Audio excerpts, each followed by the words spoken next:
नमस्कार, मैं हूं अशोक तिवारी और आज हम चर्चा करने वाले हैं मैनपुरी लोकसभा सीट पर होने वाले उपचुनाव को लेकर। दरअसल मुलायम सिंह यादव के निधन के बाद मैनपुरी की लोकसभा की सीट खाली हुई और आज समाजवादी पार्टी ने अखिलेश यादव की पत्नी और मुलायम सिंह यादव की बहू डिंपल यादव को वहां से समाजवादी पार्टी का उम्मीदवार घोषित कर दिया। लेकिन आखिर इसके पीछे क्या बड़ी वजह है और क्यों समाजवादी पार्टी ने एक बार फिर परिवार के सदस्य को ही उस सीट से उम्मीदवार बनाया है? हमारे साथ विजय उपाध्याय जी मौजूद हैं, जो कि राजनीतिक विश्लेषक भी हैं, वरिष्ठ पत्रकार भी हैं। उनसे इस पूरे मसले को लेकर चर्चा होगी। विजय जी, नेताजी के निधन के बाद कई नामों पर चर्चा की जा रही थी कि धर्मेंद्र यादव को चुनाव लड़ाएगी पार्टी, तेज प्रताप यादव को चुनाव लड़ाएगी पार्टी, लेकिन डिंपल यादव क्यों? देखिए, बात सही है।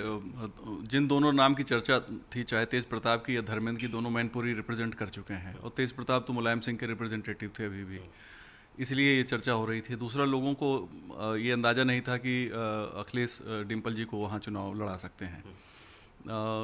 इसकी कई वजहें लोगों को लगता था कि होंगी, लेकिन अखिलेश जी ने डिंपल को वहाँ उतारा है। मुझे लगता है कि मुलायम सिंह की जो लीगेसी है, चूँकि पार्टी की विरासत अखिलेश के पास है, परिवार में एक तरीके से देखा जाए तो पॉलिटिकल जो लीडरशिप है परिवार की, मुलायम सिंह परिवार की, वो अखिलेश के हाथ में है।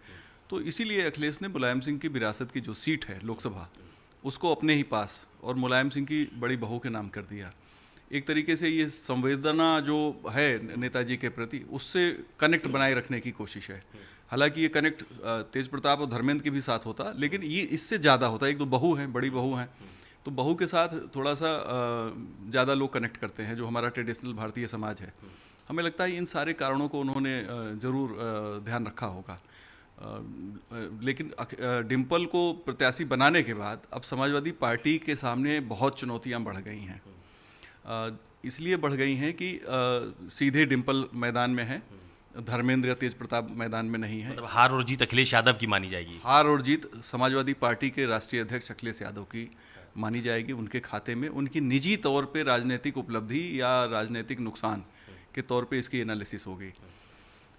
अब यहाँ पे जो चुनौतियाँ हैं समाजवादी पार्टी के सामने, चूँकि ये सीट ट्रेडिशनली और वोटों के समीकरण के हिसाब से भी समाजवादी पार्टी के फेवर की सीट है। अब इसमें जो इनकी सबसे बड़ी समस्या मुझे लगती है कि बीजेपी पिछले कुछ महीनों से एक दांव चल रही है कि यादवों के साथ पिछड़ा, और इसमें दो बातें हुई। एक तो प्रधानमंत्री ने उन यादव परिवारों से अपना संपर्क बढ़ाया, खासतौर पे चौधरी हरिमोहन सिंह के परिवार से, जो उनके 10वीं पुण्यतिथि में सीधे वो वीडियो कॉन्फ्रेंसिंग से जुड़े थे, खुद वो आना चाहते थे, नहीं आ पाए, तो वर्चुअल उन्होंने उनके उस पुण्यतिथि में अपनी भागीदारी की। दूसरा, एक और संगठन खड़ा हो गया जो यदुवंशी के नाम से, उसमें शिवपाल यादव हैं, डीपी यादव हैं, यानी जो यादव समाज की राजनीति में जो कभी मुलायम सिंह के साथ थे, बाद में अखिलेश के साथ नहीं हैं, और एक तरीके से विरोधी जो धारा है यादव राजनीति की उत्तर प्रदेश में, 10% यादव हैं, और यहाँ पे तो ऐसा कहा जाता है कि 35% जो वोटर है वो यादव है। करीब 4 लाख से ज़्यादा वोटर यादव माने जाते हैं। तो मैनपुरी जो है वो उत्तर प्रदेश की यादव राजनीति के लिए लिटमस टेस्ट हो जाएगा। ये जो है ये ज़्यादा महत्वपूर्ण है। लेकिन सवाल इस बात का है कि अभी जब नेताजी का निधन हुआ तो शिवपाल यादव अखिलेश यादव के साथ खड़े दिखाई पड़े। वो जो यादव संगठन इन्होंने बनाया था लामबंदी करने के लिए, वो इनके निधन के पहले का संगठन है। तो क्या मैनपुरी के चुनाव में शिवपाल यादव सामने खड़े हो जाएंगे? नहीं, मैंने ये नहीं कहा शिवपाल जी सामने खड़े होंगे, लेकिन उस संगठन में अकेले शिवपाल नहीं है, और भी यादव नेता हैं उसमें, और भी यादव नेता, खासतौर पर उसमें डीपी यादव भी हैं। डीपी यादव वो नेता हैं जिनको 2012 में समाजवादी पार्टी में शामिल करने से अखिलेश ने रोक दिया था। उससे अखिलेश की बहुत वाहवाही हुई थी, लेकिन डीपी यादव का बहुत नुकसान हुआ। लंबे समय तक वो नेपथ्य में रहे पॉलिटिक्स में। तो वो संगठन है। अब उसमें शिवपाल की रणनीतिक भूमिका क्या होगी, पॉलिटिकल भूमिका क्या होगी, चूँकि परिवार धार्मिक कार्यों में, परिवार के कार्यों में तो एक है, लेकिन पॉलिटिकली परिवार में बिखराव है। खासतौर पे शिवपाल जी का मामला अगर देखें, फिर प्रोफेसर राम गोपाल का भी अपना एक तरीके से देखा जाए उनकी लाइन ऑफ एक्शन बिल्कुल डिफरेंट है। जब आप भीतर जाएं तो आपको पता लगता है कि चीज़ें उतनी स्मूथ नहीं है, उतना यूनिटी नहीं है, पॉलिटिकल यूनिटी नहीं है फैमिली में। वैसे यूनिटी है, पॉलिटिकल यूनिटी नहीं है। तो बीजेपी इसको थोड़ा सा बढ़ाती है। बीजेपी का इसमें फ़ायदा है। और मैनपुरी चुनाव ऐसे समय में हो रहा है जब 16-17 महीने रह गए हैं लोकसभा का चुनाव। तो बीजेपी अगर हारेगी यहाँ से तो भी बीजेपी का कोई नुकसान नहीं होने वाला है, क्योंकि उनकी सीट मानी नहीं जाती थी। ये उनकी सीट मानी नहीं जाती, एक बात। दूसरा, बाई इलेक्शन है और मुलायम सिंह के होल्ड वाली सीट है। लेकिन अगर बीजेपी अगर जीतती है तो समाजवादी पार्टी की चुनौती बहुत बढ़ जाएगी। लेकिन बीजेपी अगर ठीक मतलब अच्छा वोट लेकर हारती है तो भी बीजेपी की जीत होगी। और 2024 के लिए संभावना मानी जाएगी कि भाई इस बार तो ठीक है, नेताजी की सिंपैथी थी, 2024 में अब ये सीट भाजपा के पास जाएगी। इसकी वहाँ लोकल जो जातीय समीकरण है उसमें क्षत्रिय भी बहुत महत्वपूर्ण है। और परंपरागत तौर पे क्षत्रिय भी समाजवादी पार्टी को वहाँ वोट करता रहा है, चूँकि मुलायम सिंह के अपने कनेक्ट थे। लेकिन मौजूदा जो उत्तर प्रदेश का परिदृश्य है जिसमें क्षत्रिय समाज एकमुश्त भारतीय जनता पार्टी के साथ है योगी आदित्यनाथ के आने के बाद, मैं सिर्फ यही बात नहीं कहूँगा, मतलब है वो किन कारणों से है उसकी बहुत व्याख्या करने की जरूरत नहीं, चूँकि इशू तो मैनपुरी है। तो अगर यादों में सेंध लगती है और अगर अति पिछड़ी जातियाँ, जैसा बघेल को जब वहाँ करहल से खड़ा किया था विधानसभा चुनाव में, तो उन्होंने उतनी खराब स्थिति में चुनाव नहीं लड़ा, ठीक ठाक चुनाव लड़ा उन्होंने भी। और जो 5 विधानसभा सीटें हैं उसमें से 2 तो बीजेपी के पास है, 3 समाजवादी पार्टी के पास है। तो 60 और 40 का रेशियो दिखता है यहाँ पे। लेकिन रूलिंग पार्टी बीजेपी है। और अगर मैनपुरी में डेवलपमेंट के कुछ काम बाकी रह गए, जनता इस तरह की अगर सोचती है कि भाई हमारे यहाँ कुछ काम अभी होना है और बीजेपी ने वादा किया कि हाँ हम ये काम करेंगे, तो समाजवादी पार्टी के लिए बहुत ही मुश्किल होगी। अच्छा, मुझे एक सवाल और नजर आता है कि ओम प्रकाश राजभर पिछले विधानसभा चुनाव में अखिलेश यादव के साथ थे, उन्होंने सबसे पहले उम्मीदवार घोषित किया मैनपुरी से, तो वो भी कैंपेन करने जाएंगे समाजवादी पार्टी के खिलाफ, अखिलेश के खिलाफ, डिम्पल जी के खिलाफ? देखिए, ओम प्रकाश राजभर का वहाँ पे कैंपेन करने से कोई ज़्यादा फर्क नहीं पड़ेगा। लेकिन अब जाहिर है जब आप कोई निगेटिव आपके खिलाफ बोलेगा तो कम से कम आवाज़ तो आएगी उसकी। और ओम प्रकाश राजभर मीडिया में काफ़ी लोकप्रिय व्यक्ति हैं, भले ही 6 विधायकों की पार्टी हों। उत्तर प्रदेश की 4थे नंबर की पार्टी है विधायकों के हिसाब से देखा जाए, बसपा से ज़्यादा विधायक उनके पास हैं। तो ओम प्रकाश राजभर बोलेंगे, और वो बोलेंगे तो वो मीडिया के माध्यम से ज़रूर असर डालेगा।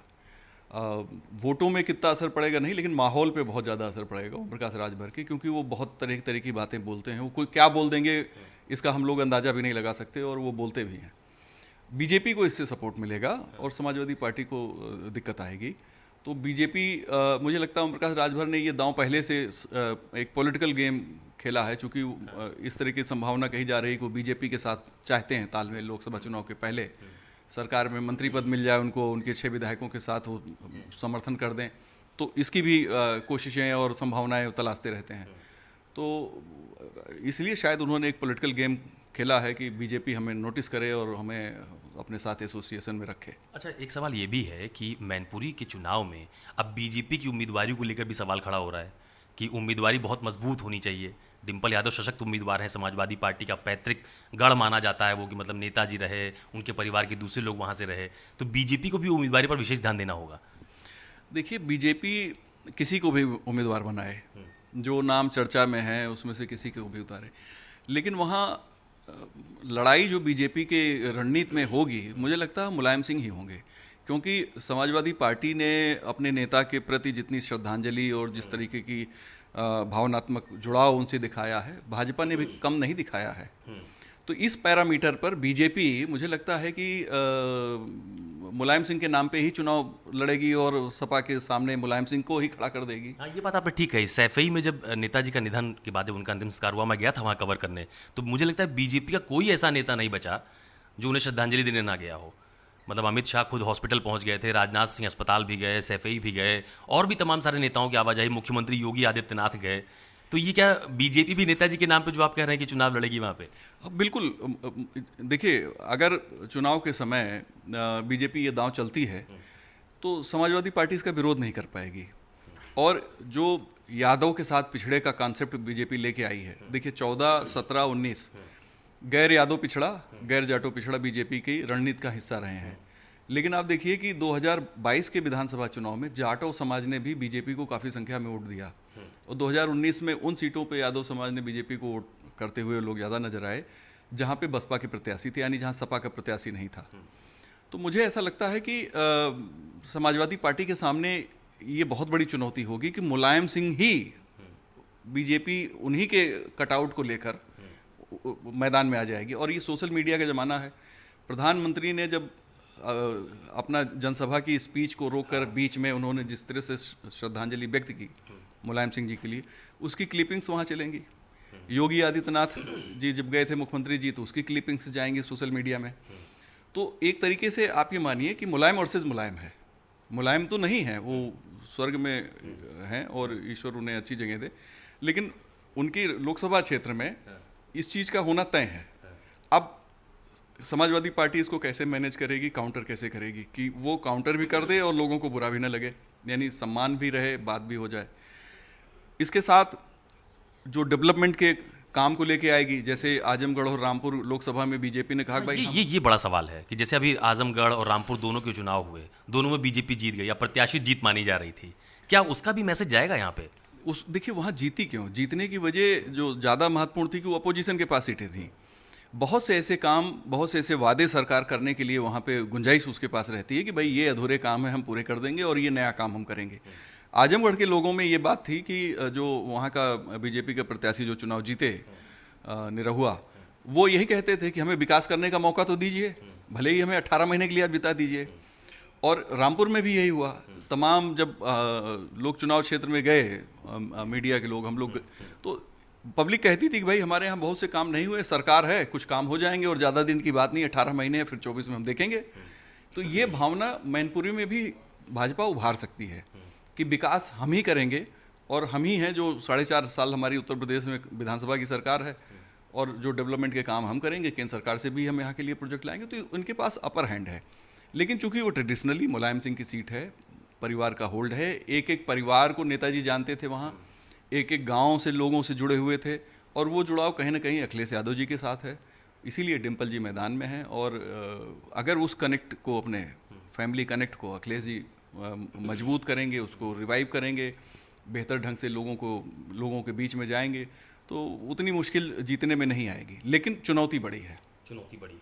अच्छा, मुझे बताइए, आज बीजेपी ने एक बड़ा आरोप लगाया। उन्होंने कहा कि जब भी कोई सीट खाली होती है तो परिवार के सदस्य को समाजवादी पार्टी उतार देती है, कोई कार्यकर्ता लेके नहीं आती है। तो यहाँ कार्यकर्ता केवल जिंदाबाद मुर्दाबाद करें और चुनाव लड़ना होगा तो उनके परिवार से कोई ना कोई यादव परिवार से सामने आ जाएगा। इसका फर्क पड़ेगा क्या?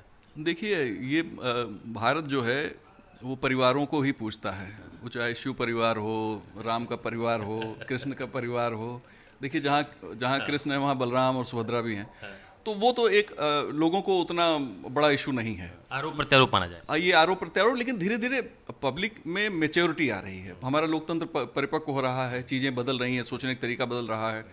जो चीज़ें हमारे जीवन को, दिमाग को प्रभावित नहीं करती थी, आज वो सारे इंग्रेडिएंट हैं सोसाइटी में और वो प्रभावित करते हैं। पहले सोशल मीडिया इतना पेनिट्रेशन नहीं था उसका, अब उसका ज़बरदस्त पेनिट्रेशन है। तो बहुत सी चीज़ों का असर दूसरे तरीके से आया है। लेकिन मैनपुरी चूंकि परिवार की सीट थी, तो बीजेपी के पास ये गुंजाइश है, वो आरोप लगाएगी। और एक अच्छे अपोजिशन के नाते, मैनपुरी के लिहाज से अपोजिशन है बीजेपी, एक अच्छे अपोजिशन के नाते ये आरोप बनता है और वो लगा रही है। चूंकि डेमोक्रेसी में फैमिली सिस्टम तो है नहीं, लेकिन फैमिली सिस्टम सर्वाइव करता है, बहुत अच्छे ढंग से करता है। और सिर्फ एक दो परिवार नहीं, 50-60 पॉलिटिकल परिवार ऐसे हैं जो लगातार उनके परिवार के लोगों को ही लोग चुनाव जिता देते हैं।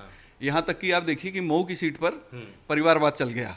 3 चुनाव जेल से जीतता है एक व्यक्ति जिसके ऊपर ढेर सारे मुकदमे हैं, और फिर उसका बेटा उसी सीट से जीत जाता है। तो यहाँ तो इस तरह के, यानी जो जिसको हम कहा जाए नकारात्मक शक्ति है जो समाज के तौर पे, उसमें भी परिवारवाद दिखाई दे गया। तो ये आरोप तो बीजेपी को लगाना चाहिए। लेकिन इन आरोपों का अखिलेश कैसे जवाब देंगे, समाजवादी पार्टी कैसे जवाब देगी, इस समय चुनाव को किस तरीके से वो आगे लेके जाते हैं, उनकी स्ट्रेटजी क्या होती है, वो अपनी सीट को बचाए रखने के लिए क्या क्या नुस्खे आजमाते हैं, वो बहुत महत्वपूर्ण होगा। अभी देखा गया एक प्रयोग अखिलेश जी ने किया, वहाँ पे आलोक शाक के पूर्व मंत्री थे, उनको वहाँ का जिलाध्यक्ष बना दिया। शाक के मतदाता बहुत ज़्यादा है वहाँ पर, तो पोलराइजेशन की कोशिश शुरू हो गई। हाँ, देखिए, यादव समाज के बाद शाक के मतदाता दूसरे नंबर पे हैं और तीसरे नंबर पे क्षत्रिय मतदाता हैं। इसके अलावा और भी हैं, सबकी संख्या ठीक ठाक है।